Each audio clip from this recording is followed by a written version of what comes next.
जय माँ इंद्राक्षी जय अम्बे। इंद्राक्षी धाम में सभी साधकों का हम हार्दिक स्वागत करते हैं। आज के इस अंक में 10 महाविद्याओं में भगवती धूमावती की चर्चा हम आपसे करना चाहते हैं। हालांकि जगत जननी की चर्चा और जगत जननी के रहस्य हम सबके लिए जानना दुर्लभ है, लेकिन जो भी भगवती चेताती हैं, संकेत देती हैं, जो भी शास्त्रों में उल्लिखित है, उसी के ऊपर हम आपसे चर्चा करने वाले हैं। भगवती धूमावती 10 महाविद्याओं में से एक महाविद्या है। महाविद्या, विद्याएं जीवन में हम ग्रहण करते करते बूढ़े क्यों ना हो जाएं, लेकिन विद्याएं समाप्त नहीं होती हैं। लेकिन ये महाविद्या है। महाविद्या को साधा जाता है, महाविद्या को जाना जाता है, महाविद्या को जपा जाता है, और उसके बाद ही महाविद्या में आनंद जब आता है, जब महाविद्या की भक्ति में सागर में मान के चलें आप, जब एक साधक गोते लगाता है तब उसे ही एक विशेष अनुभूति जो होती है, वो अनुभूति शब्दों में वर्णन नहीं की जा सकती। तो आज का हमारा सब्जेक्ट है 10 महाविद्याओं में धूमावती जी। आइए पहले आज का हम पंचांग देखें। 11 जनवरी सन 2026, दिन रविवार, संवत 2082, माघ मास, कृष्ण पक्ष, तिथि अष्टमी, नक्षत्र चित्रा, राहु काल 4:30 से 6, दिशा शूल पश्चिम दिशा। आज तिथि भी बड़ी शुभ है, और उसी के साथ साथ आज का जो आयोजन है, भगवती जगत जननी जगदम्बा के चरणों में बैठ कर के आज शक्ति उपासना सत्र का प्रथम दिवस है।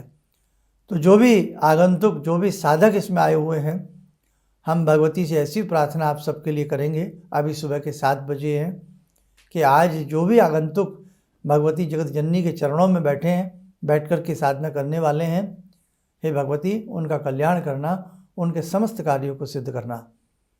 बाकी जैसे जैसे आप लोग इंद्राक्षी धाम में आते रहेंगे, हमारा पूर्ण मन रहेगा, प्रयास रहेगा कि इन भगवती की साधनाओं में आपको हम पारंगत करें, आपको गुह्य सूत्रों से अवगत करावें, भगवती के विभिन्न मंत्र और उन मंत्रों के अंगन्यास, हृदयान्यास, विनियोग आदि से आपको अवगत कराया जाए। जैसे रहस्य के अंदर रहस्य छिपे होते हैं, लेकिन जब एक शिष्य गुरु से कोई शिक्षा लेता है, गाइड से कोई शिक्षा लेता है, तो नाना भांति की विद्याएं उसको आ जाती हैं। तो आगामी सत्रों में बहुत सारी ऐसी चीज़ें रहेंगी जो आपके बहुत काम की सिद्ध हो सकती हैं। खैर, चर्चा चल रही है धूमावती की। धूमावती का जो स्वरूप है वह आप सबने देखा ही होगा 10 महाविद्याओं में। धूमावती, आप यदि किसी कोर्ट कचहरी मुकदमे में, या शत्रु आपको पीड़ा दे रहा है, शत्रु आपको त्राण दे रहा है, भगवती धूमावती की साधना सद्य फलदायी मानी गई है। आपको शायद मालूम ना हो, मोतीलाल बाबा, उनका आपने किस्सा सुना होगा कि धूमावती को दतिया के प्रांगण में उन्होंने सिद्ध किया है। भगवती को सिंहासन के सहित आवाहित करके बाबा जी ने धूमावती को आवाहित किया है। और वास्तव में जब हम गुलामी की बेड़ियों में जकड़े हुए थे, तो स्वतंत्रता सेनानी अपना कार्य कर रहे थे, और उसी के साथ साथ हमारी ऋषि सत्ताएं अपना कार्य कर रही थी। तो इस देश में आज़ादी का श्रेय हमारे सैनिकों को भी है, और साथ में अपने देश के लिए जो सुंदर विचार रखने वाले साधक लोग हुए हैं, नाना भांति की तपस्याएं, साधनाएं अपने देश की आज़ादी के लिए की गई हैं। उसी में से बाबा मोतीलाल जी ने धूमावती की साधना करके एक बहुत बड़ी उपलब्धि प्राप्त की। कहने का भाव, यदि जब हम अपने जीवन में कारकंटकों में फंस जाएं, नाना भांति के ऐसे जंजाल में हमें फंसा दिया जाए, कई बार झूठे केस में हमें फंसा दिया जाता है, कई बार हम लांछन का शिकार हो जाते हैं, कई बार नाना भांति के आरोप हमारे ऊपर मढ़ दिए जाते हैं। ऐसी स्थिति में आप एक बार धूमावती जी को जप के देखें, धूमावती जी के स्तोत्र पढ़ें, धूमावती जी के मंत्र पढ़ें। लेकिन यहाँ एक बात आपसे जरूर करेंगे, जिस प्रकार से शक्तिपीठों में भगवती का निवास होता है, भगवती के नाना भांति के स्वरूप विचरण करते हैं इस संसार में, उसी प्रकार से 10 महाविद्याएं जो हैं, ये अपने आप में बहुत ही चमत्कारिक विद्याएं हैं, जिसमें तारा हैं, षोडशी हैं, भुवनेश्वरी हैं, कमला हैं, विमला हैं, मातंगी हैं। और उसी में से जैसे कि आपकी ये धूमावती जी हैं। बगलामुखी जी की साधना और धूमावती जी की साधना करीब करीब एक सा ही हमें फल देती है। अब इसमें इन भगवतियों के भैरव भी हैं, इनमें इन भगवतियों के कुछ गुह्य मंत्र भी हैं, पौराणिक मंत्र हैं, शास्त्रोक्त मंत्र हैं, और भगवतियों के समस्त दशम महाविद्याओं में इन सब के अपने अपने स्तोत्र हैं, अपने अपने कवच हैं। इन समस्त देवियों के अपने अपने 1008 नाम हैं, 108 नाम हैं। अब इनका लिटरेचर आपको कहाँ से मिलेगा? आप गीता प्रेस की जो पुस्तकें लेते हैं उसमें आपको दशम महाविद्याओं की चित्रावली भी मिलेगी, चित्र सहित उनके स्तोत्र मिलेंगे। आप वो भी अपने घर में रखिए, है ना, आपको समझ में आए कि हमारी कितनी विद्याएं हैं और ये विद्याएं कितनी अलौकिक हैं और ये विद्याएं कितनी चमत्कारिक हैं। तो आज कहने का मेरा सार आपसे यही है कि भगवती धूमावती की साधना किसी विपरीत स्थिति में फंस जाने पर, किसी विशेष शत्रु के हाथ में पड़ जाने पर, या किसी विशेष संकट के अचानक आन पड़ने पर बहुत ही फल देने वाली होती है। अब इसमें आपको किसी गुरु से आप इस मंत्र को ले लें। धूमावती जी के वैसे 16 अक्षर के मंत्र भी हैं, 36 अक्षर के मंत्र भी हैं, 52 अक्षरीय मंत्र हैं और एकाक्षरी बीज मंत्र भी धूमावती के हैं, जैसे भगवती महाकाली के हैं। अब उसमें से आपको क्या करना है कि जैसे बीज मंत्र ले सकते हैं आप, जैसे महाकाली का क्रीम बीज मंत्र होता है, तो ऐसे ही भगवती धूमावती का बीज मंत्र किसी साधु से, सन्यासी से, किसी बड़े से प्राप्त करके उसको आप जपिएगा। और इनकी जो साधना है वो आप कृष्ण पक्ष की अष्टमी से प्रारंभ करें। जैसे आज भी कृष्ण पक्ष की अष्टमी है, तो आप कृष्ण पक्ष की अष्टमी से धूमावती जी की साधना प्रारंभ करेंगे तो आपको अपने आप में ही कुछ दिनों में जिन तकलीफ़ों में आप फंसे हुए थे, घिरे हुए थे, वो तकलीफ़ें शनै शनै शांत होती चली जाएंगी और आपको विजय की प्राप्ति होगी।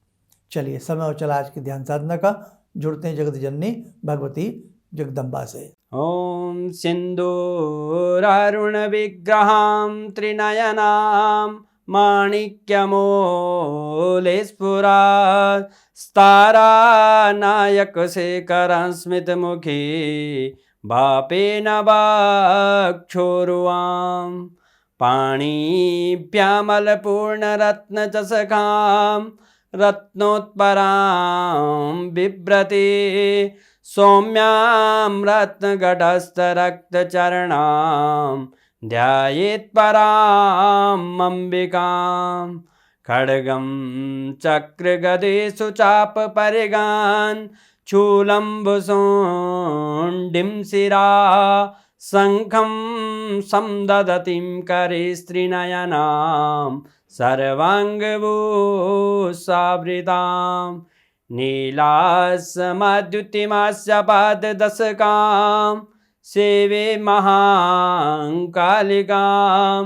यामास्तो स्वपितैहरो कमलजो हन्तुं मधुं कैटवं विद्युद्दाम समप्रभां मृगपते स्कन्दस्थितां भीषणां कन्या विहकरवालखेटविलसा धस्ताविरासेवितां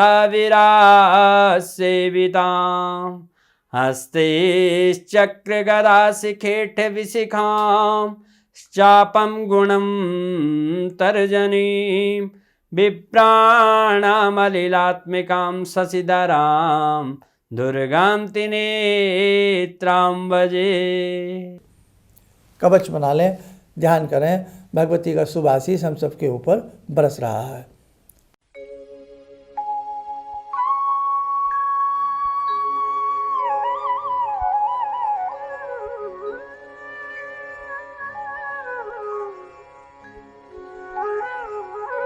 ओम बोलते हुए नेत्र खोलें, सामान्य हो जाएं।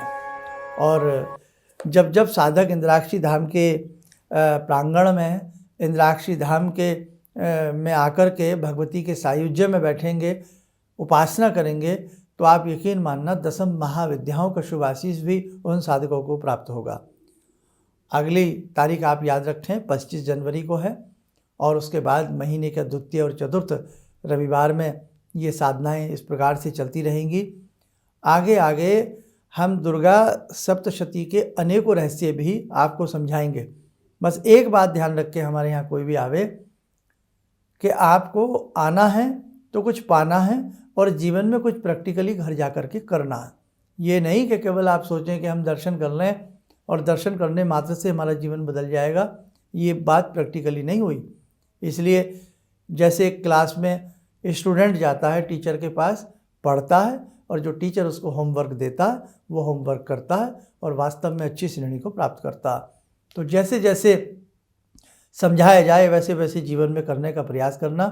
इंद्राक्षी धाम का यही मोटिव है कि आप कुछ वहाँ से लेकर के जाएं, आप कुछ यहाँ आकर के सीख कर के जाएं और फिर घर जाकर भी आप बहुत सारी ऐसी चीज़ें करें। रही बात गुप्त रहस्यों की, रही बात जगदम्बा की साधनाओं की, रही बात आपके कष्टों की और कष्टों के निवारण की, तो बहुत सारी चीज़ें जब आप आएंगे आपको प्रदान की जाएंगी। चलिएगा, इन्हीं शब्दों के साथ अब अपनी वाणी को विराम देंगे। आप स्वस्थ रहें, सुखी रहें, इन्हीं शुभकामनाओं के साथ हम कार्यक्रम को विराम करते हैं। जय जय अम्बे। किसी भी समस्या के समाधान के लिए मिले प्रसिद्ध हस्तरेखा एवं वास्तु विशेषज्ञ प्रोफेसर धर्मेंद्र शर्मा जी से।